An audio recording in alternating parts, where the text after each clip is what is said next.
हाय, मैं सोनाली हूँ। वीडियो शुरू करने से पहले मेरे चैनल सोनाली वॉइस को सब्सक्राइब करें और रेगुलर अपडेट पाने के लिए बगल में दिए गए बेल आइकन को प्रेस करें। मेरा नाम तानिया है और मैं मुंबई के एक मशहूर डॉक्टर की बहन हूँ। हमारे माता पिता का कई साल पहले देहांत हो गया था और तब से मैं अपने भैया भाभी के साथ रहती हूँ। मेरे भैया डॉक्टर हैं और मरीजों को वजन कम करने की दवाई देते हैं।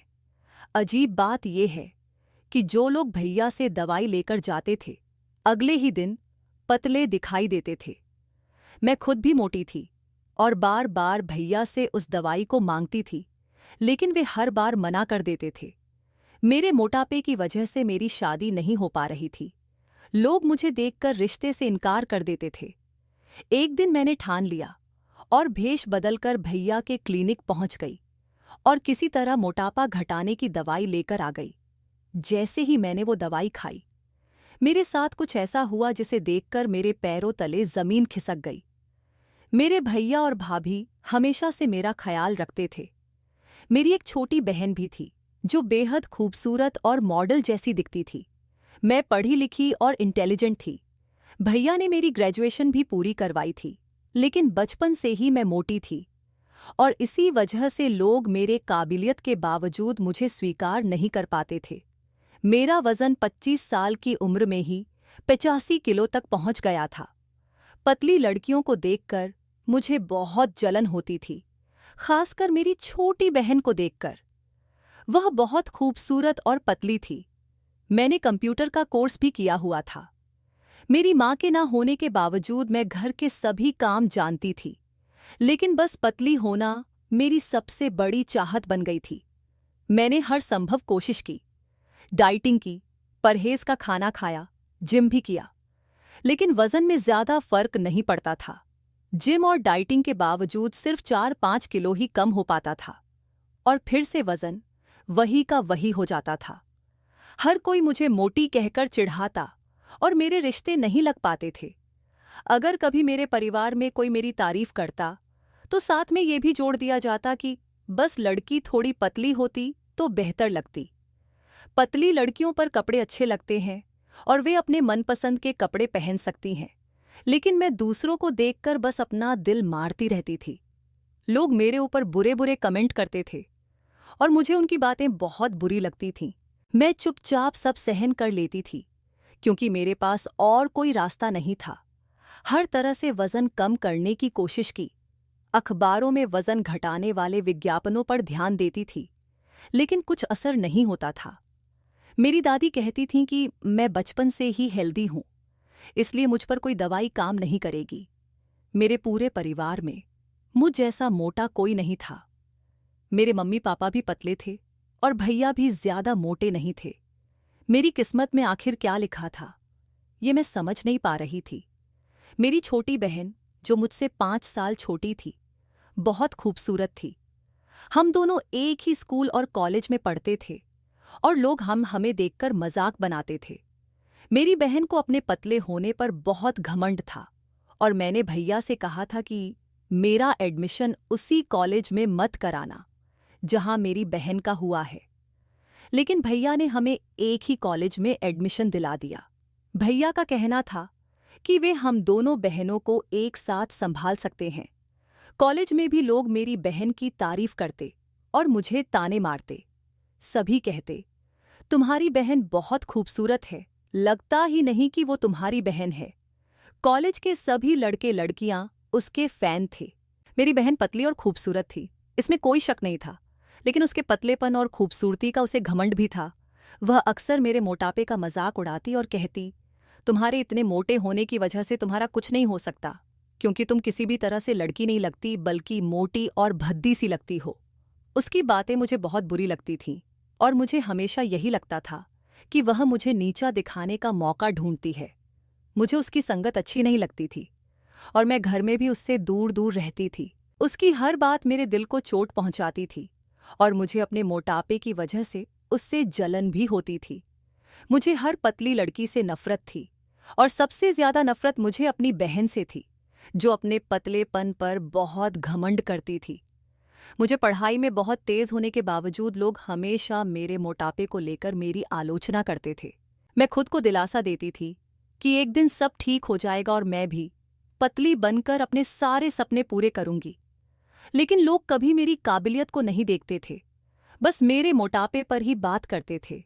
मैं अपनी जिंदगी से इतनी तंग आ चुकी थी कि धीरे धीरे लोगों की बातें मुझे तकलीफ देने लगी थीं।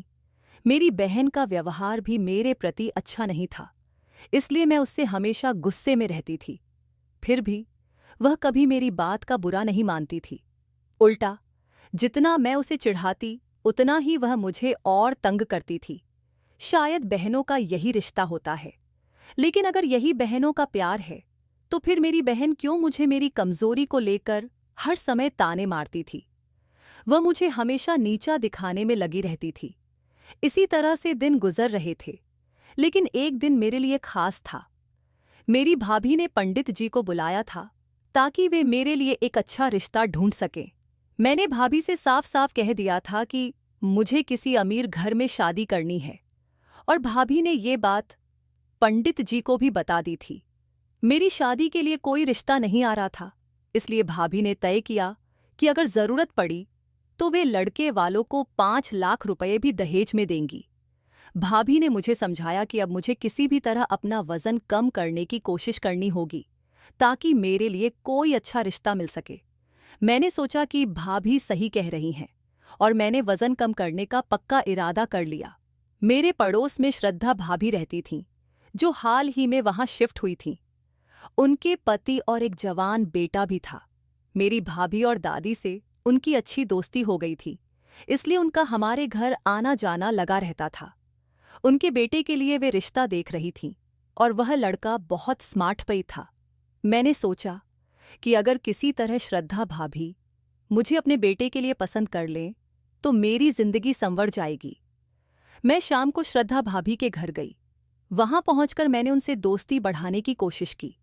भाभी ने भी कहा था कि अगर मैंने श्रद्धा आंटी के बेटे को इम्प्रेस कर लिया तो मेरी लाइफ बन जाएगी, क्योंकि मोहल्ले में वही सबसे हैंडसम लड़का था। मैंने श्रद्धा भाभी के घर आना जाना बढ़ा दिया और उनके बेटे को इम्प्रेस करने की कोशिश की, लेकिन मेरी कोशिशें नाकाम रहीं। ना बेटा इम्प्रेस हुआ, न श्रद्धा आंटी ने मुझे अपने बेटे के लिए पसंद किया। इसके बाद मैंने वजन कम करने के लिए जिम जाना शुरू कर दिया। करीब 5 महीने जिम जाने के बाद मुझे पता चला कि कुछ लोग मुझे देखने के लिए हमारे घर आने वाले हैं। मैंने इस खास मौके के लिए बहुत मेहनत की, 2 दिन से भूखी थी और ऐसे कपड़े पहने जो मुझे पतली दिखा सकें। मेरे पास एक मौका था और मैं चाहती थी कि इस बार कोई कमी न रह जाए। मेरी बहन शिवानी ने भी मेरी मदद की। उसने मुझे अच्छा मेकअप किया और एक बॉडी शेपर भी पहनने के लिए दिया, जिससे मैं थोड़ी पतली लग सकूं। शिवानी ने अपनी तरफ से पूरी कोशिश की कि मैं अच्छा दिखूं और मेरे लिए नाश्ता भी तैयार किया ताकि सब पर अच्छा प्रभाव पड़े। उसके बाद शिवानी चाय लेकर उन लोगों के सामने आई जो मेरे लिए रिश्ता देखने आए थे।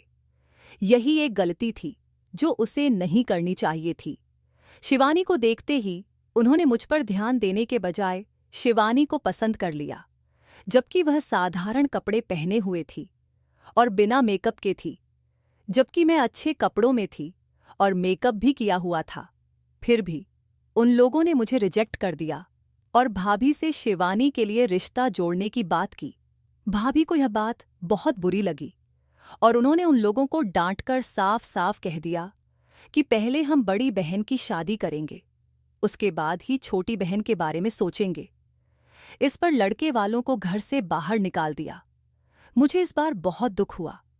मैंने महसूस किया कि सिर्फ मेरे मोटापे के कारण ही उन्होंने मुझे रिजेक्ट किया, जबकि जब उन्होंने शिवानी को देखा तो वे बिना किसी झिझक उसे अपने घर की बहू बनाना चाहते थे। इस बार मुझे लगा कि मेरी बहन ही मेरे इस रिश्ते के टूटने की वजह बनी। मेरे मन में शिवानी के लिए और भी ज्यादा नफरत पैदा हो गई, हालांकि उसमें उसकी कोई गलती नहीं थी। मुझे लग रहा था कि वह जानबूझकर वहां आई थी ताकि मेरा रिश्ता टूट जाए। भाभी ने भी उसे बुलाया था, इसलिए मैंने यह सोचा कि शायद मेरी सोच गलत है। परंतु भैया के सामने सारी बात खुल गई थी और वह समझ गए थे कि इसमें शिवानी की कोई गलती नहीं थी। मैं भैया की बहुत लाडली थी क्योंकि हमेशा उनके कहे अनुसार काम करती थी, जबकि शिवानी उनकी बात को कम ही मानती थी। भैया मुझसे बहुत प्यार करते थे और हमेशा मेरी इच्छाओं को पूरा करते थे। वे मुझसे कहते थे कि मेरी बहन तानिया अपने मोटापे की वजह से काफी परेशान है, इसलिए मैं उसकी ख्वाहिशें पूरी करना चाहता हूँ और उसकी शादी अच्छे घर में करना चाहता हूँ। परंतु अब जब मेरी शादी नहीं हो पा रही थी तो भैया भी चिंता में रहने लगे थे। मेरे सपने बहुत ऊंचे थे। मैं चाहती थी कि मेरा पति हैंडसम हो और मेरी शादी एक अच्छे परिवार में हो।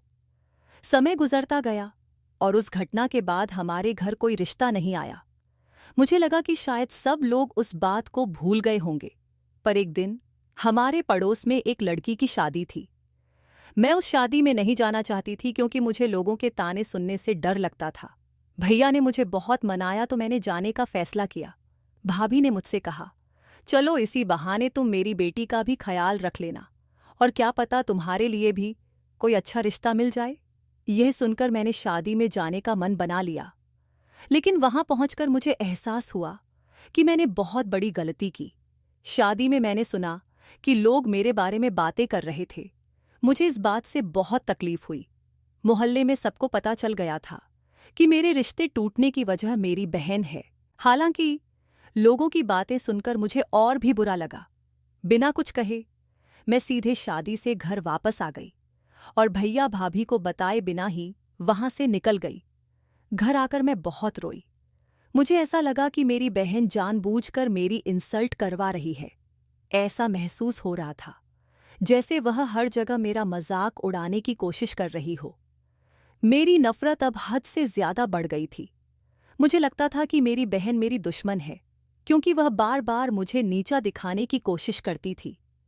हर बार जब कोई रिश्ता मेरे लिए आता, लोग मेरी बहन को देखकर ही उसे पसंद कर लेते और मुझे रिजेक्ट कर देते।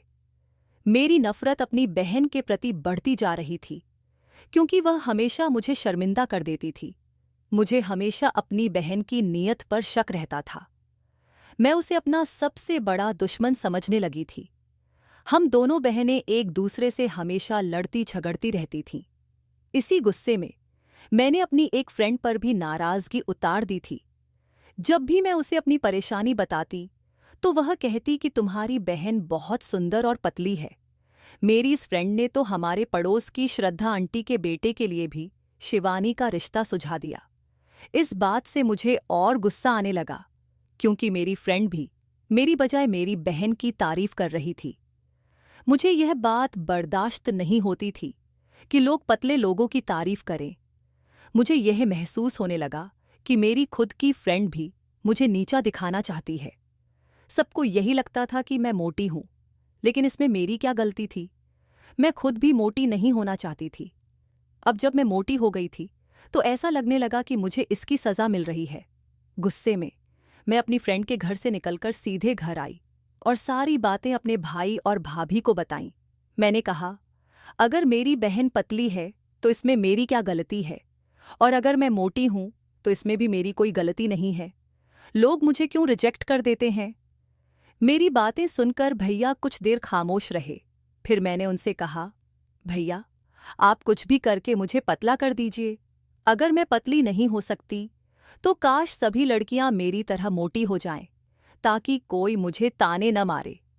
मेरी इस बात पर भैया और भाभी हंस पड़े और मुझे समझाने लगे कि इस तरह की बातें करना बेकार है, क्योंकि न तो मैं इतनी आसानी से पतली हो सकती हूं और न ही सभी लड़कियां मोटी हो सकती हैं। वे मेरा मूड ठीक करने के लिए हंसी मजाक करने लगे। उन्होंने मेरा गुस्सा शांत कर दिया। मेरे भैया भाभी मेरे सबसे अच्छे साथी थे। उन्होंने हमेशा मेरी परेशानियों को समझा और मुझे खुश रखने की कोशिश की। उन्होंने मुझे कभी भी माँ बाप की कमी महसूस नहीं होने दी। भले ही शिवानी उनकी ज्यादा बात न माने, लेकिन मैंने हमेशा उनके कहे अनुसार ही काम किया था। लोगों की बातें सुन सुनकर मैं परेशान हो गई थी। एक दिन मैंने भैया और भाभी से कह दिया कि वे मेरी शादी की चिंता छोड़ दें, क्योंकि इस मोटापे के साथ मेरी शादी कभी नहीं हो पाएगी।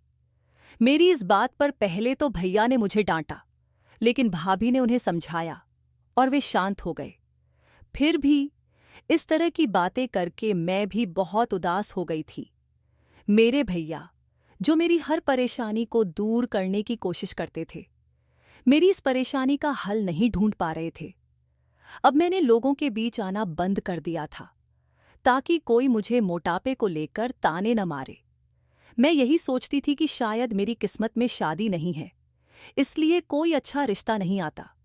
अब मैंने अपनी जिंदगी को किस्मत के सहारे छोड़ दिया था। फिर भी मैं पतली होने की कोशिश करती रहती थी। मैंने खुद को घर के कामों में व्यस्त रखना शुरू कर दिया और अपनी बहन से बात करना लगभग बंद कर दिया, क्योंकि मुझे उससे नफरत हो गई थी। भैया भाभी ने भी मेरे लिए रिश्ते देखना बंद कर दिया था। मेरे भैया डॉक्टर थे और उनका क्लिनिक गली के नुक्कड़ पर था। भैया की बनाई दवाइयों से लोगों को काफी फायदा होता था। मोहल्ले के अलावा दूर दूर से भी लोग उनके पास इलाज करवाने आते थे। भैया कुछ दिनों से एक जरूरी काम में व्यस्त थे, लेकिन मुझे नहीं पता था कि वे किस काम में लगे हुए हैं। बाद में मोहल्ले के लोगों से मुझे पता चला कि भैया एक ऐसी दवा बना रहे हैं जिससे इंसान का वजन कम हो सकता है। यह सुनकर मैं चौंक गई। अगर भैया के पास सच में पतला करने की दवा है, तो उन्होंने मुझे यह क्यों नहीं दी? मुझे इसकी सबसे ज्यादा जरूरत थी। मेरे भैया अच्छी तरह से जानते थे कि यह दवा मेरे लिए कितनी जरूरी है। फिर भी उन्होंने इस बारे में मुझसे कुछ नहीं कहा। मोहल्ले में जो भी मोटी लड़की भैया से वह दवा लेकर जाती, वह 1 महीने के अंदर पतली हो जाती थी। इसका मतलब यह था कि भैया की बनाई दवा सच में असर कर रही थी।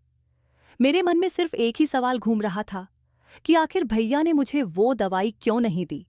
मुझे रात तक इंतजार था कि भैया कब क्लिनिक से घर आएंगे, ताकि मैं उनसे इस बारे में बात कर सकूं। रात के करीब 3 बजे तक भैया नहीं लौटे थे और मैं उनके आने का इंतजार करती रही। 3:30 बजे के आसपास भैया घर पहुंचे और भाभी ने मुझे रोक दिया कि उनसे रात में कोई बात न करूं, सुबह ही आराम से बात करूं। मैंने उनकी बात मानी और अपने कमरे में सोने चली गई। सुबह होते ही मैंने भैया से उस दवाई के बारे में बात की और सीधे उनसे उसे देने की मांग कर दी, लेकिन भैया ने साफ इनकार कर दिया। मुझे उम्मीद नहीं थी कि वे मना करेंगे। क्या उन्हें मेरी परेशानी का अंदाजा नहीं था? मोटापे की वजह से मेरा रिश्ता नहीं हो पाता, लोग मुझे रिजेक्ट कर देते हैं और ये सब उनके सामने ही होता है। फिर भी वे मुझे दवाई देने को तैयार नहीं थे। आज तक उन्होंने मेरी हर मांग पूरी की थी, फिर इस बार मना क्यों कर रहे थे, ये बात मेरी समझ में नहीं आ रही थी। भाभी ने मुझे इशारा कर चुप करा दिया, इसलिए मैंने भैया से ज्यादा बहस नहीं की और चुपचाप गुस्से में छत पर चली गई।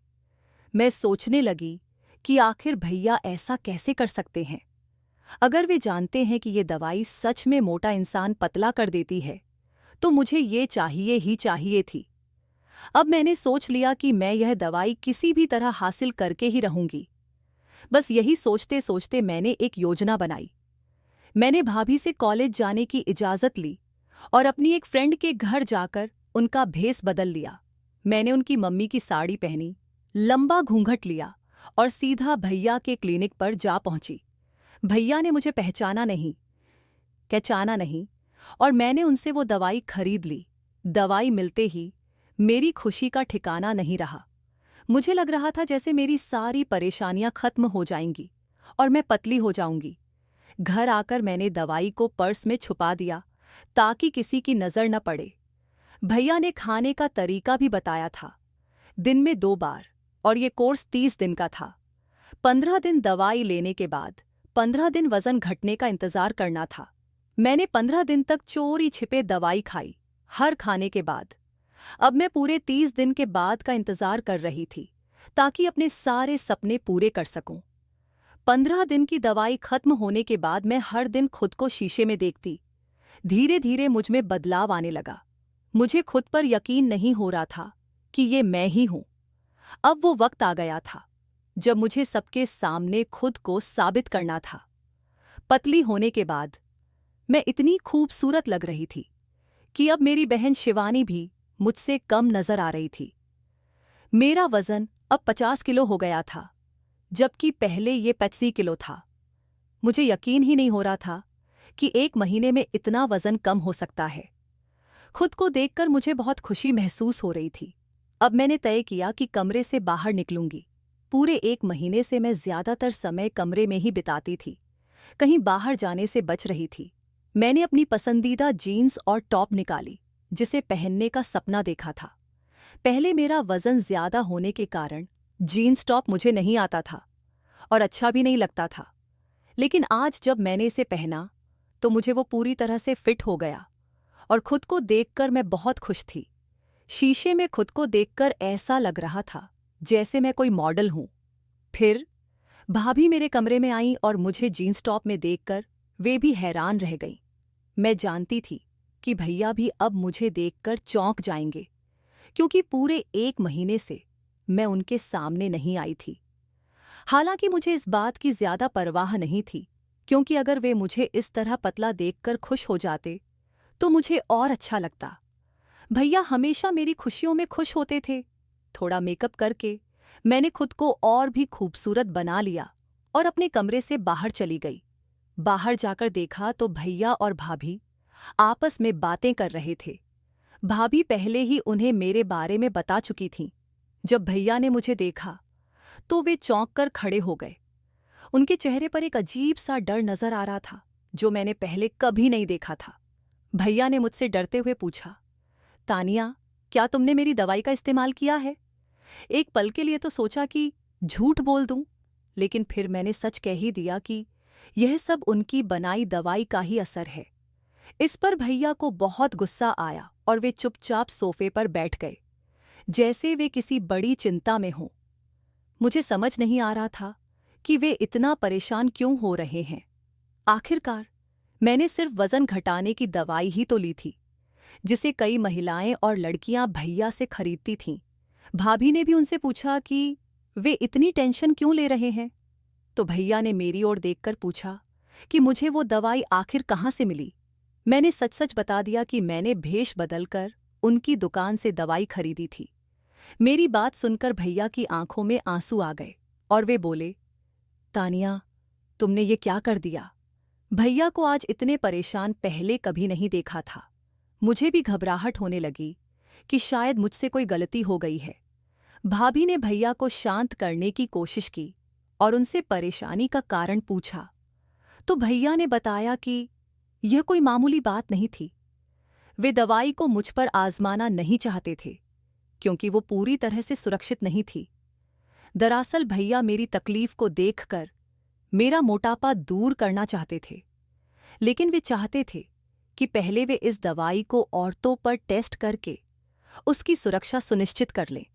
इस दवाई को बनाने में उन्होंने बड़ी मेहनत की थी, कई बड़े डॉक्टरों से सलाह ली थी और नामी दवाइयों की कंपनियों से मदद ली थी, लेकिन दवाई अभी तक पूरी तरह प्रभावी साबित नहीं हुई थी। जिन भी औरतों ने इस दवाई का इस्तेमाल किया था, वे सिर्फ 2 महीने तक ही पतली रह पाई थीं। भैया यही चाहते थे कि वे इस दवाई को पहले पूरी तरह से जांच लें और जब यह पूरी तरह सुरक्षित हो जाए तभी मुझे इसे दें। धीरे धीरे मेरा वजन फिर से पहले जैसा हो गया।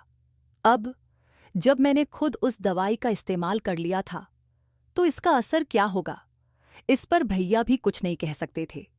इसी सिलसिले में भैया अपने सीनियर डॉक्टर से सलाह लेने गए, लेकिन वहां पता चला कि वे डॉक्टर कुछ महीनों के लिए अमेरिका गए हुए हैं। इससे भैया बहुत परेशान हो गए थे, क्योंकि उन्हें सीनियर डॉक्टर से मिलना बहुत जरूरी था। भैया को इस बात का भी एहसास हो गया था कि उन्होंने एक बड़ी गलती कर दी है। उन्हें समझ में आ गया कि किसी और पर प्रयोग करने के बजाय उन्हें यह दवाई पहले खुद पर या मुझ पर ही परखनी चाहिए थी। हमारे साथ जो हुआ वह ऐसा था जैसे कि जब हम दूसरों के लिए गड्ढा खोदते हैं तो खुद उसमें गिर जाते हैं। अब आगे क्या होने वाला है, इसका किसी को अंदाजा नहीं था। 2-3 दिन इसी तरह से बीत गए। भैया लगातार अपने सीनियर डॉक्टर से फोन पर संपर्क करने की कोशिश कर रहे थे, लेकिन उनका फोन बंद जा रहा था। किसी तरह का कोई संपर्क नहीं हो पा रहा था। भैया बार बार फोन मिलाने की कोशिश करते रहे ताकि इस समस्या का कोई समाधान निकल सके। काफी समय हो गया, लेकिन भैया के चेहरे पर चिंता की लकीरें साफ नजर आ रही थीं। भाभी ने भी भैया से उनकी परेशानी का कारण पूछा, तो भैया ने बताया कि उनके पास एक ही समाधान है, इन सब दवाइयों को नष्ट कर देना। तभी इसका असर खत्म हो सकता है। सारी दवाइयां भैया के क्लिनिक में ही थीं, और अब उन्होंने फैसला किया कि वे इसे किसी को भी नहीं देंगे। वे नहीं चाहते थे कि किसी और महिला को भी कुछ समय की झूठी खुशी मिलकर फिर से दुख का सामना करना पड़े। भैया का असली मकसद यह था कि जो भी इस दवाई को ले, उसका मोटापा हमेशा के लिए खत्म हो जाए। लेकिन यह मकसद पूरा नहीं हो पाया था, क्योंकि दवाई का असर अस्थायी था। इसलिए भैया ने सारी दवाइयां फेंकने का फैसला किया। मैं क्लिनिक जाकर सारी दवाइयां घर ले आई और भैया ने उन्हें एक बॉक्स में बंद कर दिया। उन्होंने हर रैपर से नाम भी मिटा दिया, ताकि कोई इसे पहचान कर इस्तेमाल न कर सके। अब अगर कोई भी महिला या लड़की भैया से मोटापा कम करने की दवाई मांगने आती, तो भैया मना कर देते। दिन ऐसे ही बीतते गए और देखते ही देखते मेरे 2 महीने पूरे हो गए। मेरा वजन फिर से बढ़ गया और मैं पहले जैसी हो गई थी। इस दुख में मैंने कई दिनों तक घर से बाहर कदम नहीं रखा। मेरी सहेलियों के फोन भी आए, जिनसे मैंने पार्टी का वादा किया था, पर अब मुझे किसी से बात करने का मन नहीं था। मैंने उन्हें इस बारे में कुछ भी नहीं बताया, क्योंकि मुझे लगा कि मेरी स्थिति जानकर वे मेरा मजाक बनाएंगी। भैया भी जानते थे कि शायद मेरी नाराजगी उन पर है, लेकिन ऐसा नहीं था। इस हादसे के बाद हमने एक दूसरे से बात नहीं की थी। धीरे धीरे दिन गुजरते गए। फिर एक दिन भैया मुझसे बात करने के लिए मेरे कमरे में आए। शिवानी ने भी मुझसे बात करने की कोशिश की, लेकिन उस पर मुझे बहुत गुस्सा आ रहा था, तो मैंने उससे बातचीत बंद कर दी थी। भैया को लगता था कि मैं उनसे नाराज हूं, इसीलिए उन्होंने बातचीत शुरू की। भैया ने कहा, तानिया, मुझे माफ कर दो। मैंने जो किया वह तुम्हारे भले के लिए था, लेकिन मैंने गलती की। मेरा मकसद तुम्हें नुकसान पहुंचाना नहीं था। मैं बस तुम्हारी खुशी चाहता था, इसलिए मैंने ये कदम उठाया। मुझे ये समझना चाहिए था कि इस तरह का एक्सपेरिमेंट करना गलत है। भैया बहुत शर्मिंदा महसूस कर रहे थे, और मैंने देखा कि वे अपने किए पर सच में पछता रहे हैं। मुझे पता था कि भैया जो भी करते हैं वह सिर्फ हमारी खुशी के लिए होता है, और आज मुझे यकीन हो गया था कि वे हम बहनों से कितना प्यार करते हैं। भैया ने मेरे लिए अपनी मेहनत और इज्जत दांव पर लगा दी थी। इस घटना के बाद मुझे एहसास हुआ कि गलती मेरी ही थी। मैंने अपने मोटापे को लेकर बहुत ज्यादा सोचना शुरू कर दिया था और हर हाल में इसे खत्म करना चाहती थी। मेरी ये सोच ही सबसे बड़ी कमी बन गई थी। असल में हर इंसान अपने में कुछ कमियों के साथ ही आता है, और शायद मोटापा मेरी एक कमी थी। मुझे समझ में आ गया कि हमें अपनी कमियों के साथ ही खुद को अपनाना चाहिए। मैंने अपना असली रूप स्वीकार कर लिया था। भैया भी अब थोड़े सहज हो गए थे, और उन्होंने मुझे ढेर सारा आशीर्वाद दिया। उन्होंने कहा, आज मैंने जो तुम्हें समझाने की कोशिश की है, मैं उम्मीद करता हूं कि इसे तुम हमेशा याद रखोगी। अब मैंने अपनी बात भैया और भाभी को समझा दी थी, और वे मेरी इस समझदारी पर बहुत खुश थे। शिवानी ने भी मुझसे माफी मांग ली थी, और उसके बाद मैंने लोगों का सामना करना दोबारा शुरू कर दिया। अब मुझे किसी के तानों का असर नहीं होता, और शिवानी से भी अब मेरा कोई झगड़ा नहीं होता। हम दोनों बहनें अब खुशी खुशी साथ रहते हैं। अब ना तो शिवानी को मुझसे कोई शिकायत है और ना मुझे उससे। वह भी मेरे इस बदलाव पर बहुत खुश है। पहले जहां वह मेरी कमियों को लेकर मजाक बनाती थी, अब उसकी सोच में भी काफी बदलाव नजर आने लगा था। पहले उसकी स्मार्टनेस और खूबसूरती के चलते मैं उसके प्रति ईर्ष्या महसूस करती थी, लेकिन अब यह सब बातें पीछे छूट चुकी हैं। जो कुछ भी हुआ, अब वह पहले से कहीं बेहतर है। और सबसे अच्छी बात यह है कि भैया और भाभी का मुझ पर असीमित प्यार बरकरार है। जहां तक मेरी शादी की बात है, भगवान ने मेरे लिए जो भी उचित व्यक्ति तय किया है, वह मुझे सही समय पर जरूर मिलेगा। अभी मेरी शादी नहीं हुई है, लेकिन मुझे पूरा भरोसा है कि जब भी होगी, अच्छे परिवार में ही होगी। अब मैं अपने पुराने गिले शिकवे छोड़कर एक नई और सुखद जिंदगी की शुरुआत कर रही हूँ। दोस्तों, उम्मीद करती हूँ कि आपको हमारी कहानी पसंद आई होगी। अगर यह कहानी आपको अच्छी लगी हो तो वीडियो को लाइक करें। अगर आप चैनल पर नए हैं तो सब्सक्राइब करना न भूलें और नोटिफिकेशन बेल को ज़रूर दबाएं ताकि हमारी नई अपडेट सबसे पहले आपको मिले।